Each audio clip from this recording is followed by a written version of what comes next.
born in 1941. In 1964, he graduated from the École des Officiers.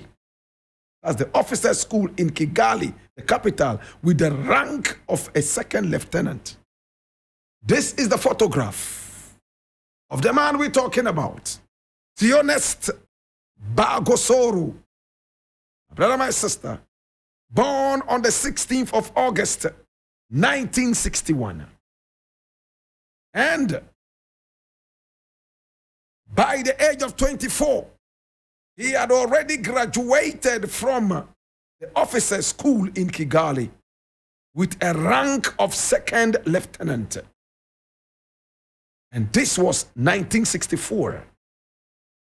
My brother, my sister, 18 years later, in 1982, he graduated with a commendation from the Institut des Hautes Études de Défense Nationale in France.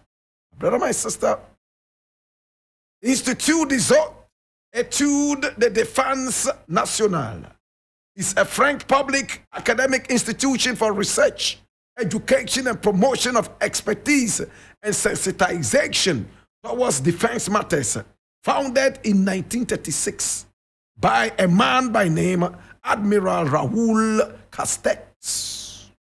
That was where he went to.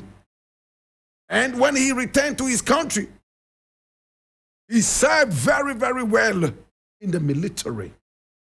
He served as second in command of the École Supérieure Militaire. Take it again. École Supérieure Militaire. That's the superior military school in Kigali.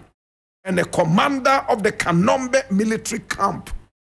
And when he became commander, that was where all hell broke loose.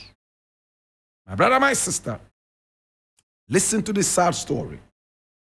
On the 29th day of April in 1970, our hero was 39 years old. My brother, my sister, something interesting happened. He was promoted to the rank of captain. He became a full colonel in October 1989. 1989. And by 1989, how old was our hero? He was 48 years old. At 48, he was a full colonel in the army. And he was appointed to the position of Directeur du Cabinet. In English, we say Chief of Staff. In French, Directeur du Cabinet. In the Ministry of Defense in June 1992.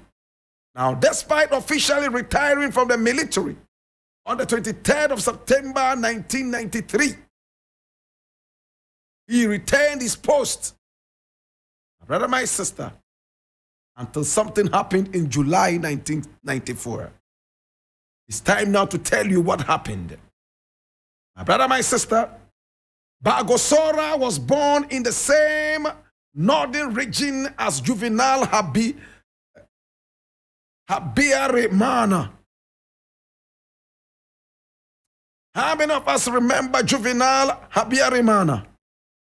He was the president of Rwanda. Juvenal Habyarimana was a politician and a military officer who served as the second president of Rwanda from 1973 until 1994. He was nicknamed Kinani. In fact, and that means invincible, a man who never dies. My brother, my sister, he and our hero for today came from the same hometown. Therefore, he owed more allegiance to him. Brother, my sister, he served him so well. And in the army, he was promoted several times, all on merit. My brother, my sister, he was a Hutu. Our hero for today too was a Hutu. My God, I need you to listen to this attentively. Our hero for today, Theoneste, was a Hutu. And the second president of Rwanda, Juvenal Habyarimana, was also a Hutu. My brother, my sister, he was also a military officer. And they knew each other whilst they were in the military. My brother, my sister, so when he became the Hutu president, he supported him with all his might and all his expertise. He was promoted to the chief of staff. He was also in charge of defense of the president. Unfortunately, the president was involved in a plane crash and he died. It was said that it was purported and modeled and planned and plotted by the majority of Tutsis in the army. In fact, the army had a lot more Tutsi than Hutu.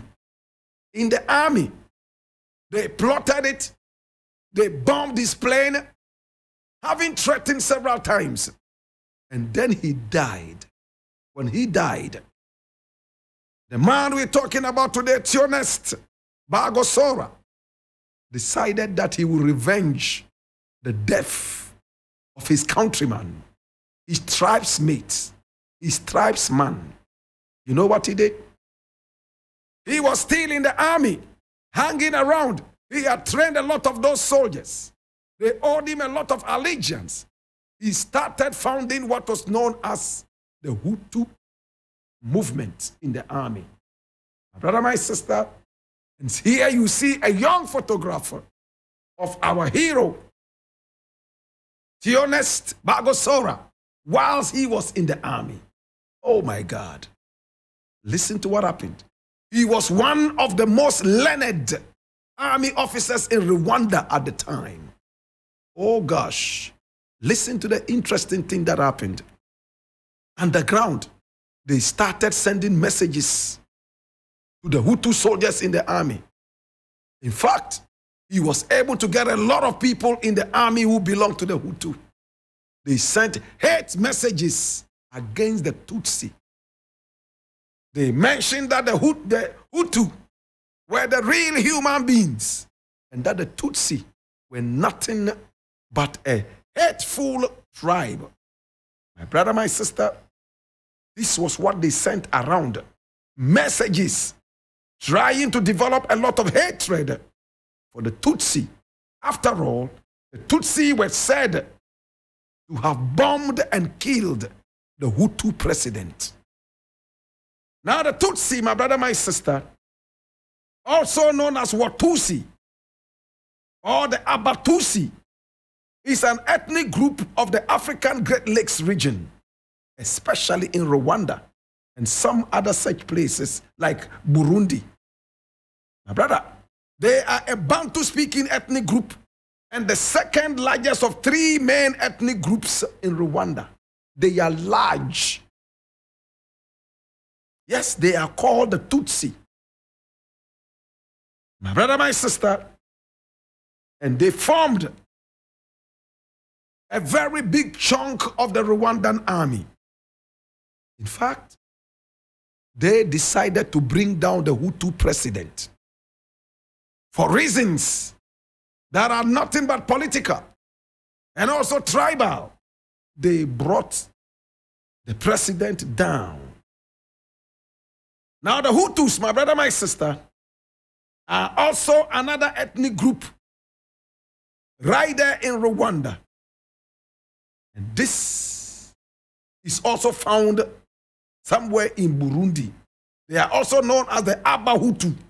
It's also a Bantu ethnic group. Yes, from the African Great Lakes region. In fact, they mainly live in Rwanda, Burundi, and the eastern part of the Democratic Republic of the Congo.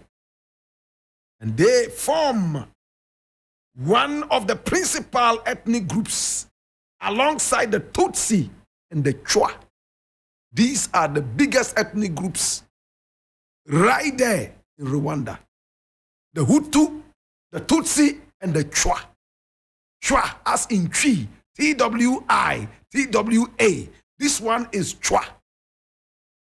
The Chwa, the Hutu and the Tutsi, they are the biggest ethnic groups in Rwanda. In fact, when Juvenal Habyarimana became president, the Hutus jubilated. But the Tutsis did not really like it. And boom, they were able to bring his plane down and kill him in a plane crash.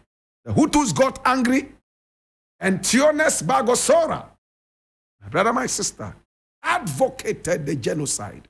He planned it. He was the general because he was so close to Juvenal Habyarimana.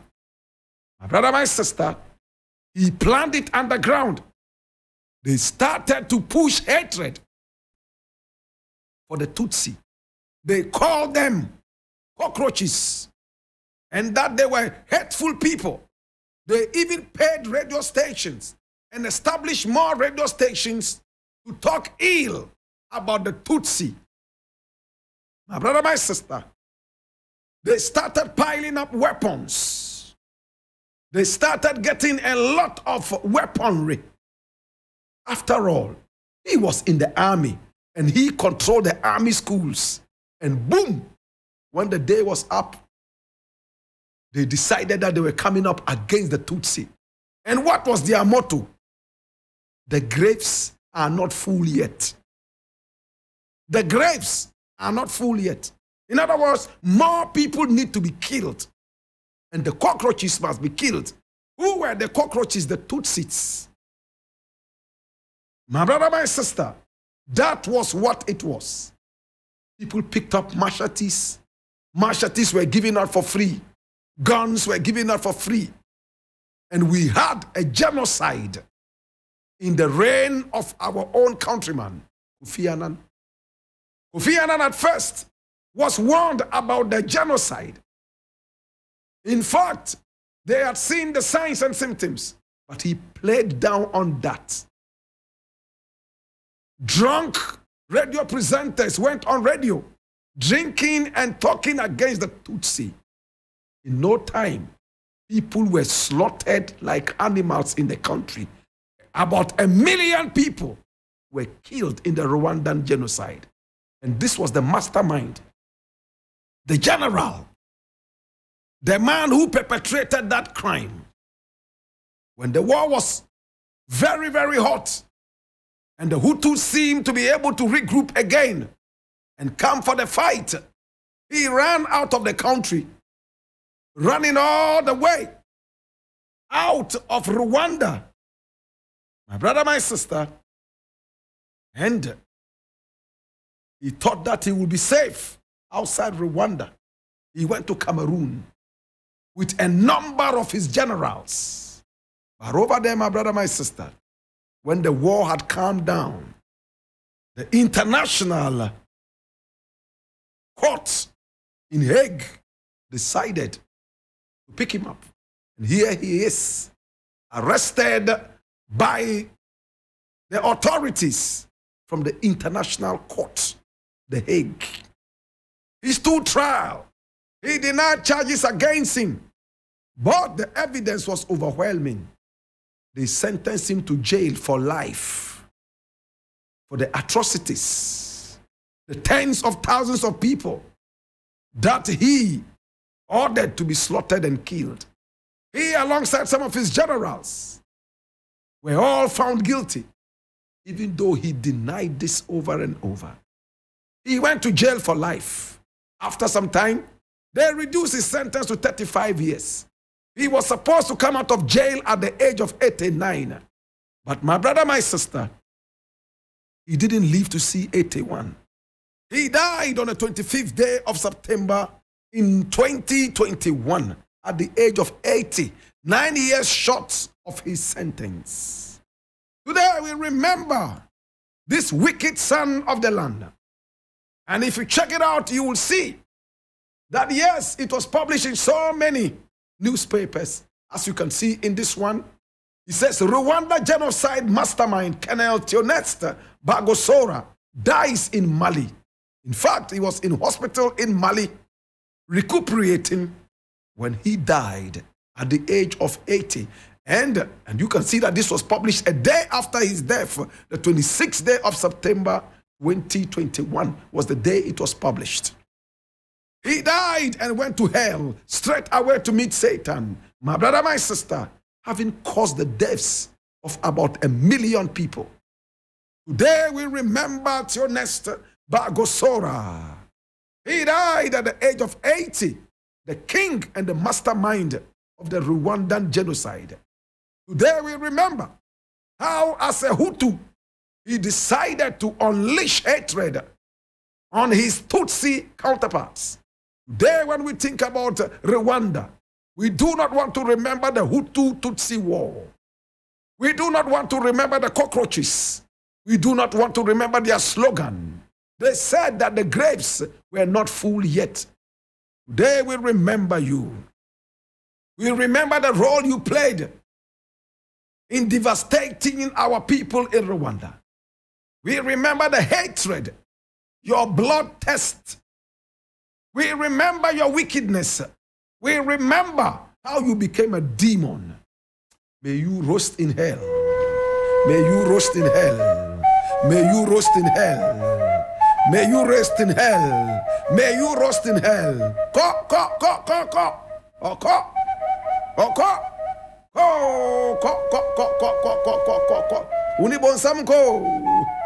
Unibonsam ko. Unibonsam ko. Munko, munko, munko, munko, munko, munko. In the burden of knowledge, I ask you, now that you know the story of Theoneste Bagosora, the mastermind of the Rwandan genocide, the man who rose through the ranks of the army by merit and hard work, the man who made tribalism take center stage in his life, the man who masterminded the killing of about 1 million people, a man who made a lot of people orphans, wifeless and husbandless. As you can see in this photograph, a lot of them were buried in unmarked graves. We can't even remember who was in what grave and what was in what grave. Some of them had just heads, skulls buried. Some of them just had bones. Today, my brother, my sister, will Rwanda ever recover from this dangerous genocide, masterminded by the master killer and murderer, Theoneste Bagosora? Oh gosh.